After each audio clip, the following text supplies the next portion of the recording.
하나님 말씀 함께 보겠습니다. 베드로전서 2장 11절 말씀 한 절만 보도록 하겠습니다. 베드로전서 2장 11절입니다. 다 같이 함께 한 목소리로 봉독하시겠습니다. 사랑하는 자들아, 거류민과 나그네 같은 너희를 권하노니 영혼을 거슬러 싸우는 육체의 정욕을 제어하라. 아멘. 원래 우리 백전사님한테는 제가 11절, 12절 이렇게 두 절로 말씀을 전할 겁니다 했는데 준비를 하다 보니까는 두 절을 해서는 이게 시간이 안 될 것 같아가지고요. 그래서 11절만 오늘 보도록 하겠습니다. 잘들 지내셨죠? 피곤하신가요? 피곤하시죠? 네, 사실 금요일 날 이렇게 퇴근하고 집에 오시면 아마 모르긴 몰라도 이렇게 푹 쉬고 싶으실 것 같은데 잘 오셨습니다, 여러분. 자, 이런 거 잘 안 하는데 우리 옆에 분 보시면서 잘 오셨습니다 한마디 할까요?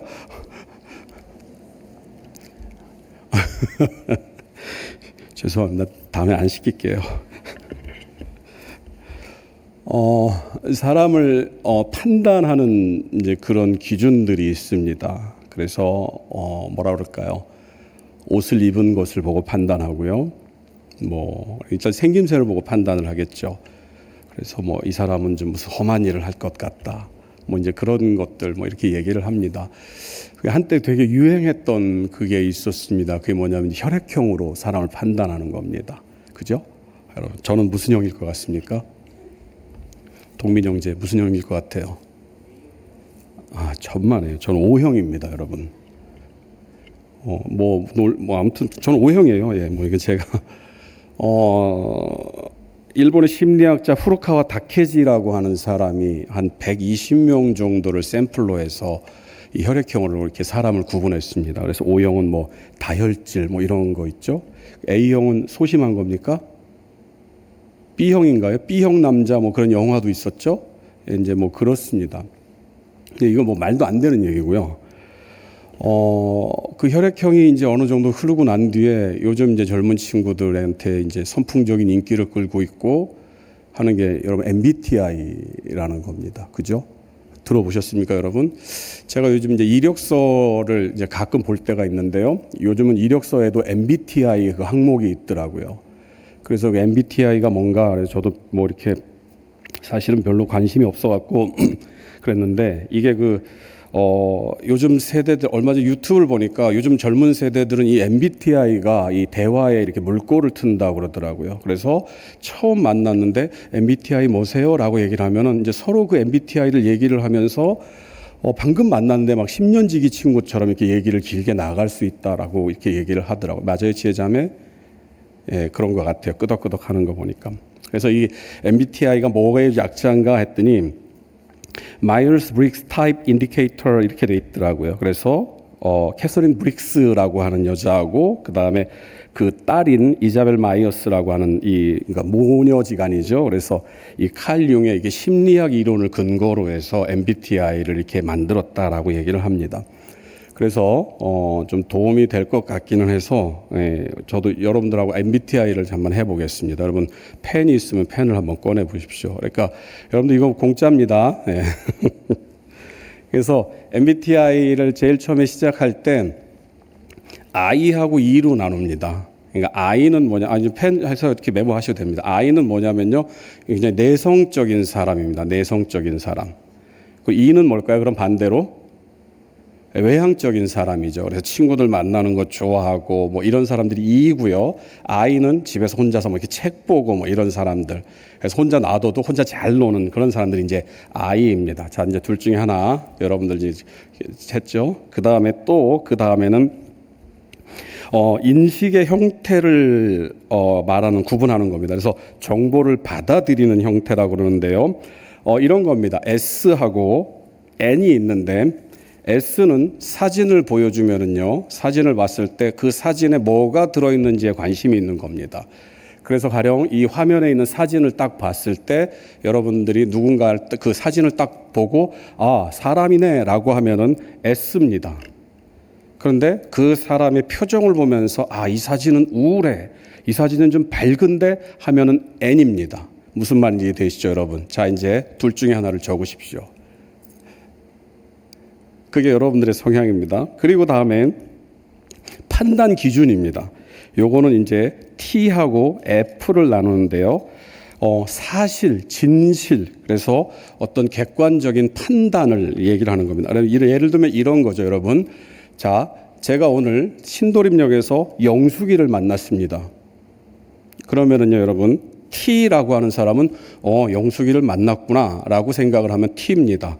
그런데 F라고 하는 사람들은 영숙이 만나서 어땠는데라고 하는 그것을 물어보면 F입니다. 그래서 기분을 먼저 생각하면은 F고요. 아니면은 그냥 그 객관적인 사실을 그대로 받아들이면 T입니다. 맞죠? 청년들 비슷하게 나가는 것 같아요. 예, 청년들이 더 전문가시니까. 그다음에 마지막으로 삶의 방식입니다. 판단은 이게 이제 J하고 그다음에 P인데요. J는 말 그대로 이렇게 judge 판단하는 겁니다. 그래서 계획적입니다. 굉장히 계획적인 사람. 그리고 P는요 즉흥적인 사람입니다. 그래서 어디 여행을 갈 때 이 J는 계획서를 쫙 찹니다. 그래서 언제 뭘 타고 어디 가서 뭘 먹고 그 다음에는 어디를 가고. 그런데 P는 그런 거 없습니다. 그냥 갔다가 피곤하면 그냥 잡니다. 그리고 한참 자다가 일어나서 밥 먹을까 뭐 이러면 이제 P입니다. 자, 이제 이렇게 했습니다. 자, 다들 해보셨어요? 그래서 그 나머지 나는 뭐다라고 하는 것들은 이제 여러분들이 이제 집에 가서 한번 더 검색을 해보십시오. 여러분 이제 질문을 하나 드리겠습니다. 저는 뭘 것 같습니까? 저는요. 저는 다 오른쪽입니다. 그래서 INFP. 예, 저는 그렇다고 그러더라고요. 그래서 이 INFP가 뭔가 어떤 사람인가 이렇게 찾아봤더니요. 제가 이런 사람입니다. 잘 들어보십시오. 항상 선을 행할 준비가 되어 있는 사람. 좋죠? 그리고 부드럽고 친절한 이타주의자. 예, 그리고 이상주의자랍니다. 그래서 이렇게 꿈을 꾸는 뭐 그런 사람이고, 그리고 타인에 대한 깊은 이해와 그리고 마음을 전할 수 있는 뭐 그런 사람이라고 되어 있습니다. 그래서 전문 직업은 뭐 상담사, 심리학자 뭐 이렇게 되어 있어요. 여기까지는 뭐 나쁘지 않은 것 같습니다. 그런데 또 그 밑에 보니까 이렇게 돼 있어요. 몽상가. 예, 그리고 그 다음에 이게 치명적인데요. 두부 멘탈. 두부 멘탈이 멘탈이 여러분 정신력 아닙니까? 두부에 이렇게 뭐 이제 조금만 충격 주면은 막 상처받고 이제 뭐 그런 것 같아요. 그리고 또 나와 있습니다. 울보. 그리고 잠수 타기. 우유부단. 이거 안 맞습니다, 여러분. 이거 안 맞아요. 제가 왜 이 얘기를 드리느냐? 절대적인 건 없습니다. 사실은 제가 그러니까는 내성적인 이제 뭐 그런 거였는데요. 제가 어렸을 때는요, 여러분 집에를 거의 안 들어왔습니다. 밖으로 막 싸돌아다니느라고요. 그래서 어머니가 찾으러 다닐 정도로. 그러니까 어렸을 때는 친구 좋아하고, 그런데 이게 나이를 좀 먹고 나니까 그게 별 의미가 없더라고요. 그래서 그냥 뭐 이렇게 바뀌고. 그러니까는 어떤 절대적인 건 없는 것 같아요. 그러니까 우리 청년 여러분들도 그 MBTI 너무 얽매지 마십시오. 왜 이 얘기를 드리느냐? 성경에도 이런 것들이 바뀌는 그런 모습들을 우리에게 보여줍니다. 그 대표적인 인물이 모세라고 하는 사람인데요. 모세가 청년 때 40대 전후로 해서는 굉장히 똑똑하고 말도 잘하는 그런 사람이었습니다. 사도행전 7장 22절에 보면은요, 모세가 애굽 사람의 모든 지혜를 배워 그의 말과 하는 일들이 능하더라라고 얘기를 합니다. 그래서 이 모세는 밖으로 돌아다니는 이 성향의 그런 사람이었던 것 같습니다. 그런데 이 모세가 이제 살인을 저지르고 광야로 쫓겨가죠. 그리고 나서 광야에서 40년 동안 양을 친 뒤에 하나님께서 모세를 부르니까 모세는 뭐라고 얘기를 하냐면은요, 나는 말을 할 줄 모르는 사람입니다라고 얘기를 합니다. 근데 태어날 때부터 말을 못합니다라고 하는 그런 의미로 얘기를 합니다. 그래서 굉장히 소극적인 사람으로 바뀌어요. 그러니까 이의 성향이었던 사람이 I로 바뀌는 것 같습니다. 바울도 이런 비슷한 모습을 보이게 됩니다. 바울은요, 처음에는요, 여러분, 굉장히 직관적이고, 그래서 예수를 믿기 전에는요, 모든 것들을 다 그냥 받아들이는 족족 그거를 S 성향으로 그냥 직관적으로 이렇게 했던 사람입니다. 그래서 뭐냐면요, 이런 겁니다. 이렇게 예수 믿는 사람들을 보면요, 그냥 그 사실만을 보면서 그 사람들을 닥치는 대로 죽이는 그런 사람이었습니다. 그런데 이 바울이 예수를 만나게 되죠. 그리고 난 뒤에 이 바울은 N의 형태로 바뀝니다. 그러니까 S와 상극인 N으로 바뀌는데요. 그 모습이 어떻게 나타나냐? 여러분 사도 바울의 편지를 한번 보시기 바랍니다. 사도 바울의 편지는요. 그 이전에는 어떤 객관적인 사실을 가지고 그것에서 어긋나면 모든 것들을 다 직관적으로 그러니까는 그 자기가 생각하는 그것들로 그냥 판단을 했는데 그 뒤로 N이 된 상태에서는 뭐라고 얘기를 하냐? 모든 것들을 다 소용하고 포용하고 용납하는 그런 사람으로 바뀌었다라고 하는 것입니다. 그러니까 그냥 우리가 살아도 나이를 먹으면 환경이 바뀌면 성격이나 어떤 성품들이 변하게 됩니다. 그리고 또 예수를 믿게 되면 또 그 예수로 말미암아서 무언가가 우리에게 변화를 일으킵니다. 그런데 어떠한 상황 속에서도요, 저나 여러분들이 다 공통적입니다. 전혀 변하지 않는 것이 저와 여러분들에게 있습니다. 그것이 무엇인가? 성경은 그것을 죄성이라고 얘기를 합니다. 아무리 온화한 사람이라 할지라도, 아무리 그 자신을 돌아보는 어떠한 그러한 사람일지라 할지라도, 어떤 성찰의 의미를 가지고 있는 사람이라 할지라도 그 안에 가지고 있는 죄성은 전혀 변하지 않는다라고 하는 것이죠. 그래서 사도 바울 같은 경우는 뭐라고 고백을 합니까? 자기는 죄인이다라고 고백을 하죠. 죄인 중에 내가 괴순이라. 그리고 이 사도 바울이 그러한 죄성 때문에 고민하면서 우리가 잘 알고 있는 대로 로마서 7장 22절에서 23절에 뭐라고 고백합니까? 우리 같이 한번 읽어볼까요?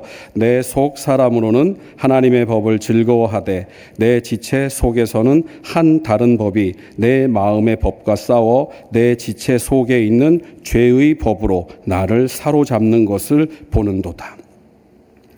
MBTI, 혈액형, 그리고 환경, 그리고 신앙, 이런 것들로 인해서 우리들은 다 변합니다. 그런데 아무리 시간이 흘러도 여전히 변하지 않고 우리 안에 묶여 있고 우리를 그냥 정의하는, 저와 여러분들을 그냥 딱, 이 사람은 그렇게 얘기하는 그것이 무엇인가 말씀드린 것처럼 죄입니다. 죄성이죠. 예수를 믿어도 그 죄 씻음을 받았다 한다 하더라도 저와 여러분들 안에 죄가 있다라는 것을 그 누구도 부인하지 못합니다. 그래서 사도 베드로는 오늘 우리가 읽은 본문을 통해서 이 죄악된 본성, 저와 여러분들을 그냥 딱 낙인 찍은, 당신은 죄인이야 라고 하는 그 낙인을 찍는, 그리고 저와 여러분들도 그것을 어쩔 수 없이 인정할 수밖에 없는 그 죄악된 본성을 뭐라고 얘기를 하느냐? 육체의 정욕이라고 얘기를 합니다. 오늘 본문 11절을 다시 한번 볼까요? 제가 읽어드리도록 하겠습니다. 사랑하는 자들아, 거류민과 나그네 같은 너희를 권하노니 영혼을 거슬러 싸우는 육체의 정욕을 제어하라. 앞서 말씀드린 것처럼 굉장히 엄혹하고 그리고 굉장히 단정적인, 그래서 모든 것들을 쉽게 판단하고 그래서 자기의 가치관에서 벗어나면 그것들을 정죄하기 바빴던 사도 바울 역시도 예수를 믿고 난 뒤에 그것이 바뀝니다. 그런데 그러한 예수를 믿은 사도 바울이 뭐라고 얘기를 하느냐? 갈라디아서 5장 17절에서는 이렇게 얘기를 합니다. 육체의 소욕은 성령을 거스르고 성령은 육체를 거스르나니 이 둘이 서로 대적함으로 너희가 원하는 것을 하지 못하게 하려 함이니라 라고 얘기를 합니다. 그래서 사도 베드로는 육체의 정욕이라고 표현을 했고요. 사도 바울은 육체의 소욕이라고 표현을 했습니다. 그럼 정욕과 소욕은 같은 말일까요? 다른 말일까요? 우리가 읽은 개역개정 성경에서는 다른 표현으로 되어 있지만 헬라어 원어를 보면 다 같은 표현입니다. 그러니까 육체의 정욕이나 육체의 소욕이나 같은 말입니다. 그래서 그 둘은 헬라어로 같은 말 에피투미오라고 하는 말을 사용하는데요. 이 에피투미오가 가지고 있는 그 원래의 뜻은 가지려고 하는 욕망입니다. 그러니까 육체의 정욕, 육체의 소욕은 모두 다 육체를 통해서 뭔가를 얻으려고 하는 욕망, 그리고 육체가 원하는 것을 얻으려고 하는 욕망이다라고 얘기를 합니다. 오늘 본문에서 사도 베드로는 그 둘이 싸운다라고 얘기를 하고 있습니다. 그래서 육체의 정욕이 우리의 영혼을 거슬러서 싸우고 있다라고 얘기를 합니다. 그리고 앞서 읽은 갈라디아서 5장 17절에서 사도 바울은 뭐라고 얘기를 하느냐? 육체의 정욕은, 육체의 소욕은 우리의 마음이, 우리를 다스리는 그 성령을 거스른다라고 얘기를 합니다. 그래서 우리 안에 이 둘이 싸우고 있다라고 얘기를 합니다. 이 싸움은 오늘 본문에서 말하고 있는 거슬러 싸우는 이 싸움의 의미는 전쟁을 의미합니다.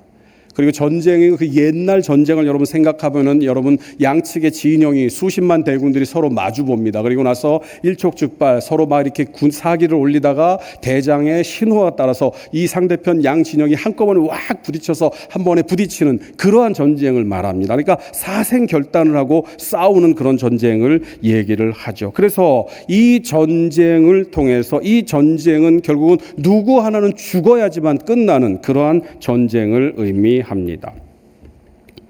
예수를 믿는다고 하는 것은 단순히 그냥 우리가 예수를 믿고 이 예수를 믿음으로 말미암아서 풍요로움은 그러니까 예수를 믿음으로 말미암아서 우리가 그냥 행복한 삶을 산다라고 생각을 하기 쉬운데 사실은 성경 속에서 사도들의 모습들 그리고 신약의 어떤 그 위인들 그리고 모든 신앙의 선배들을 보면요 계속해서 그들은 영적 전쟁의 한가운데 있음을 우리가 보게 됩니다. 정욕이, 성령이, 하나님께서 하신 말씀이 계속해서 싸우고 있다라고 하는 것이죠.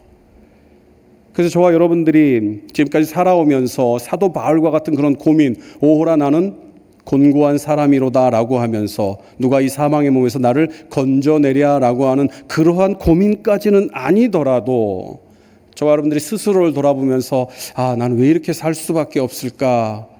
좀 더 열심히, 좀 더 믿음대로 하나님이 원하시는 그런 삶을 살아야 하는데 라고 하는 그래서 속상해하고 안타까워하고 때로는 절망하는 그런 경험이 없다면 저와 여러분들은 딱 두 가지 이유 때문입니다. 아마 다 그런 경험들을 하셨을 거예요. 그런데 여러분들은 지금까지 살아오시면서 나는 예수 믿은 뒤로는 그냥 계속 행복하기만 해요 라고 한다면 첫 번째는요, 여러분들은 바울보다 훨씬 큰 믿음을 소유했기 때문입니다. 바울조차도 그렇게 힘들어했는데 여러분이 힘들어하지 않으면 여러분들은 정말 훌륭한 믿음을 가지고 있기 때문입니다. 아니죠, 여러분? 그죠? 아닐 겁니다. 그렇다고 한다면 저한테 찾아오시면 제가 책을 선물로 드리도록 하겠습니다. 두 번째는요, 어느새인가 그런 삶에 익숙해져 있기 때문입니다. 쉽게 얘기를 하면요, 여러분 아무런 가책도 못 느끼는 거예요. 내가 왜 이렇게 살지 하면서 그런 절절한 애절함이 어느 순간부터 다 사라진 겁니다. 그래서 그냥 되는 대로 술에 술 탄 듯 물에 물 탄 듯 살아가는 그런 이유 때문에 저와 여러분들은 신앙생활이 전혀 힘들지 않을 수가 있다라고 하는 것입니다. 디모데전서 4장 2절에서는요, 이런 사람을 뭐라고 얘기를 하느냐? 자기 양심이 화인을 맞아서 외식함으로 거짓말하는 자들이라라고 얘기를 합니다. 그러니까 양심의 가책을 느끼지 못하는 겁니다. 우리가 믿으면 믿을수록, 하나님을 따르면 따를수록, 말씀에 순종하면 순종할수록 그 말씀이 우리를 계속해서 자극합니다. 그 말씀이 우리를 계속해서 깨우쳐요. 그래서 내가 이렇게 살면 안 되겠구나, 내가 하나님의 말씀대로 살아야지라고 하는 그러한 마음들을 갖게 하는 그렇지 못한 사람들은요, 그 양심이 화인을 맞아서 무뎌져서 깨닫지 못하고 그래서 마치 자기는 그냥 이 경건한 삶을 사는 것처럼, 그래서 평안한 삶을 사는 것처럼 얘기를 하지만 실상은 그 중심은 말씀과는 전혀 동떨어진 삶, 그래서 외식하는 자들아요. 성경 속에서 외식하는 자들을 제일 많이 언급한 분이 우리가 알고 있는 예수님입니다. 그 예수님이 무엇을 언급했습니까? 바리새인과 서기관들을 가리켜서 외식하는 자들아.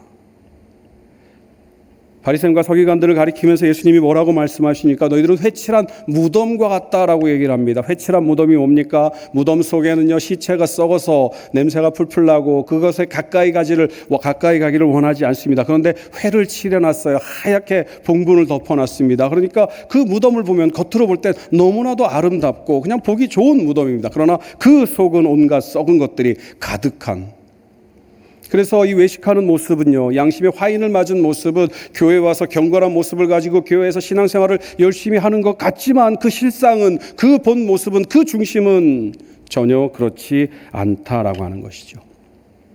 다행스러운 것은 그래도 저와 여러분들은 일만의 양심은 살아있어서 늘 괴로움 가운데 있다고 하는 것입니다.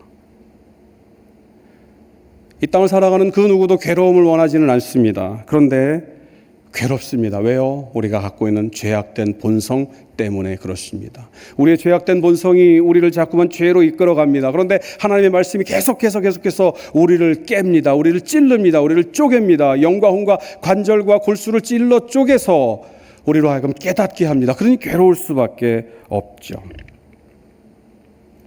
그래서 완전한 그리스도인으로 거듭나기 위해서는, 완전한 그리스도인으로 변화되기 위해서는, 우리는 그 거룩함을 이루기 위해서는 계속해서 힘겹게 우리를 하나님의 말씀 앞에 복종시켜 나아가야 합니다. 우리의 거룩함을 위해서 발버둥을 쳐야 된다라고 하는 것이죠. 그래서 베드로 사도는요, 이 땅에서 힘겨움 속에서 그리스도인의 삶을 살아내기 위해서 애쓰는 우리를 가리켜서 거류민과 나그네와 같다라고 얘기를 합니다.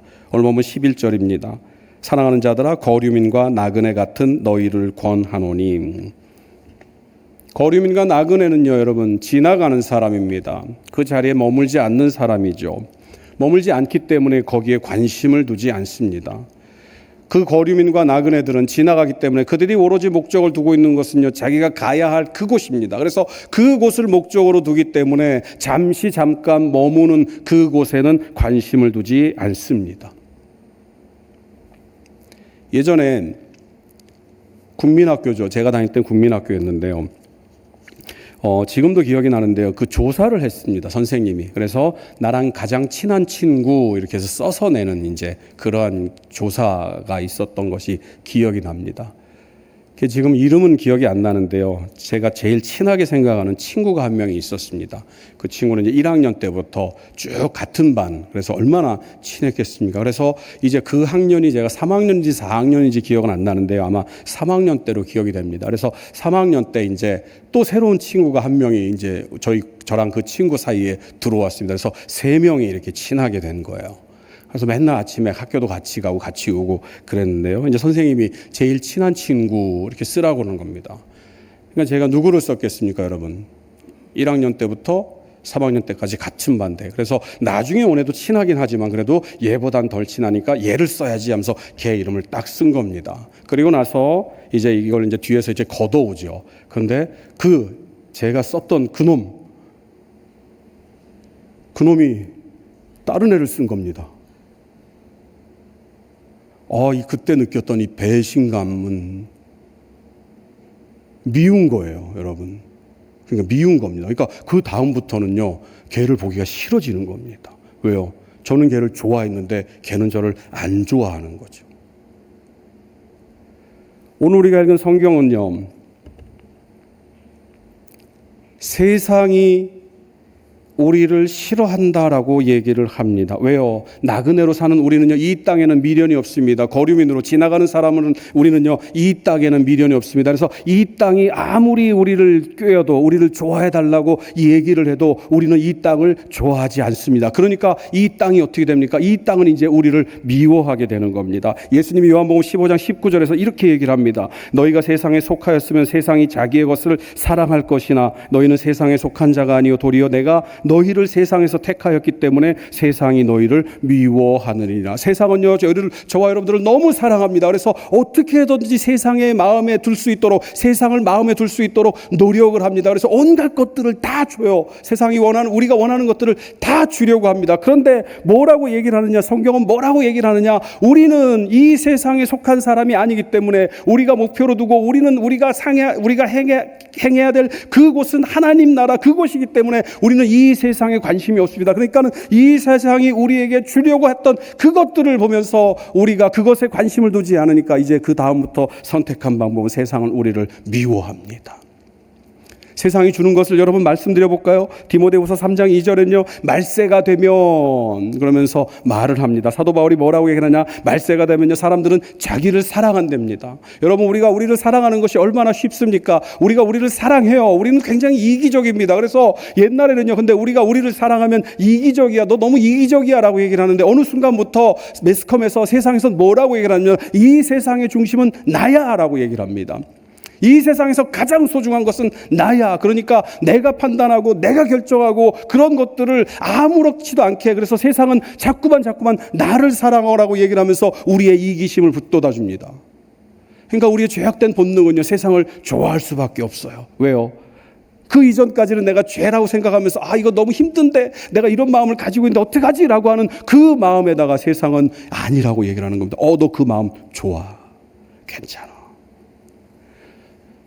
얼마 전에 유튜브를 한번 보다가요, 여러분 그런 영상을 봤습니다. 고속버스를 탔는데요. 고속버스가 출발을 안 하는 거예요. 왜 출발을 안 하냐 했더니요. 그 젊은 친구가요. 그 의자에 앉았는데 의자를 제일 뒤로 이렇게 아시죠, 여러분? 이렇게 완전히 제친 겁니다. 그러니까 그 뒤에 있는 사람이 이제 아가씨 좀 불편하니까 이걸 좀 세워라고 얘기를 했죠. 그랬더니 이 아가씨가 그런 겁니다. 내가 내 돈 냈고 내 의자에서 내가 이렇게 하는데 당신이 뭡니까? 뭐 이제 이러는 거죠. 굉장히 순화해서 표현한 겁니다. 그냥 그렇게 돼 있어요. 누가 봐도 야 그거 잘못된 거야 라고 얘기를 하는데 그 사람은 아니라는 거죠. 왜요? 세상이 이걸 보증해 주니까요. 너는 이 세상의 중심이야. 세상은요 또 돈을 사랑한다라고 얘기를 해요. 예전에는요 여러분 우리가 소위 말하는 명품을 뭐라고 얘기를 하냐면 사치품이라고 얘기를 했습니다. 그래서 다들 좋아하지만 그것을 가지고 있는 걸 굉장히 부끄럽게 여겼어요. 어디다 내놓지는 못하고. 그런데 지금은 어떻게 됩니까? 아니죠 여러분들. 지금은요 떳떳하게 이거 없어? 이거 있어야 되는데 이거 하나 있어야지 우리가 성공한 인생이지. 집에 명품 하나 여러분 다 있으세요? 세상은요 여러분 이제 그거를 인정하라고 얘기를 합니다. 왜? 너가 세상의 중심이니까. 그래서 여러분 그걸 사기 위해서 그걸 갖추기 위해서 돈을 추구하라고 얘기를 합니다. 세상은요 자랑하라고 얘기를 합니다. 교만하라고 얘기를 해요. 그리고 내 마음에 안 드는 사람들을 비방하라고 얘기를 합니다. 그리고 세상은 부모를 거역하는 것을 당연하다고 얘기를 합니다. 그리고 감사하지 않는 것 굳이 감사할 필요가 없다라고 얘기를 하죠. 그러면서 쭉 나가다가 디모데후서 3장 4절에서는 뭐라고 얘기를 하냐요? 쾌락 사랑하기를 하나님 사랑하는 것보다 더한다라고 얘기를 합니다. 이 세상은 그래요. 그래서 세상은 우리의 죄악된 본능을 충실하게 만족시켜줄 준비가 되어 있습니다. 그렇게 힘들게 교회 생활 안 해도 돼. 그렇게 힘들게 신앙생활 안 해도 돼. 저 사람 봐. 얼마나 편하게. 그런데 저와 여러분들은 거류민입니다. 나그네예요. 이 세상 그냥 지나가는 겁니다. 그러니까 세상이 주는 것들, 세상이 저와 여러분들에게 이것을 봐, 내가 너에게 이것을 줄 수 있어라고 하는 것들을 거들떠보지도 않습니다. 그러니까 그 세상이 배신감을 느끼죠. 그래서 우리를 미워합니다. 어떻게 해서든지 우리를 넘어뜨리려고 애를 쓰죠. 저와 여러분들이 살고 있는 이 세상은 바로 그러한 세상입니다. 그래서 앞서 말씀드린 것처럼 요한복음 15장 19절에서요 예수님이 말씀하십니다. 세상이 너희를 미워한다. 그러면 이 세상 속에서 저와 여러분들은 그 미움을 당하면서 어떻게 살아야 할까요? 사도행전 15장 29절은요 이렇게 얘기를 합니다. 죄송합니다. 오늘 본문에서는요 뭐라고 얘기를 하냐면요 제어하라라고 얘기를 합니다. 정욕을 오늘 본문 11절을 한번 보시기 바랍니다. 육체의 정욕을 제어하라. 저와 여러분들의 죄성, 그 세상의 것들을 좋아하려고 그것을 따라가려고 하는 그 죄성을 제어하라라고 얘기를 합니다. 제어한다라고 하는 것은 여러분 뭐 이렇게 조절하고 이렇게 막 뭐랄까 조정하고 그런 것 같습니다. 그런데 성경은요 이 제어하라는 말이 원래는 어떤 의미인가? 아페코라는 헬라어를 쓰는데요 거리를 둔다라는 말입니다. 피한다라는 말이에요. 그래서 이 사도행전 15장 29절에서 이 아페코 제어하라라는 말을 제일 잘 표현했는데요. 이렇게 되어 있습니다. 우상의 제물과 피와 목매어 죽인 것과 음행을 멀리 할지니라. 멀리하라라고 얘기를 합니다. 멀리하라. 육체의 정욕을 제어하라라고 하는 이 명령은 육체의 정욕을 피하라라고 하는 그러한 말인 것입니다.